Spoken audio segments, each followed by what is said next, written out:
શ્રાવણ માસના તહેવારો અગાઉ સુરતમાં આરોગ્ય તંત્ર દ્વારા માવાની દુકાનોમાં દરોડા પાડી સેમ્પલ લેવામાં આવ્યા હતા।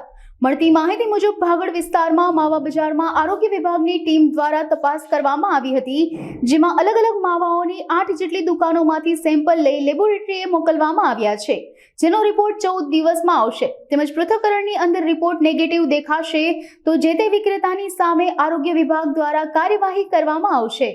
Jagdish Salunke, chief food safety officer, deputy commissioner Shri health and hospital અને આરોગ્ય અધિકારી શ્રીની સીધી સૂચના અને માર્ગદર્શન હેઠળ સુરત મહાનગરપાલિકાના ફૂડ સેફ્ટી ઓફિસરો દ્વારા આગામી તહેવારોમાં માવાનો ઉપયોગ વધારે થતો હોય છે, તેથી માવા બજારમાં આવેલી કુલ 8 સંસ્થાઓમાં હાલમાં તપાસની અને નમૂના લેવાની કામગીરી ચાલુ છે અને નમૂનાઓ પૃથ્થકરણ સારું લેબોરેટરીમાં મોકલવામાં આવશે અને જો કોઈ સંસ્થાના રિપોર્ટમાં નેગેટિવ આવશે તો તેની સામે ફૂડ સેફ્ટી એક્ટ મુજબ કાયદેસરની કાર્યવાહી કરવામાં આવશે। હમણાં ભાગળમાં જે માવા બજાર છે તો હમણાં કાર્યવાહી ચાલુ છે। મારું નામ Bhavesh R Brahmbhatt, food safety officer, Surat મહાનગરપાલિકા।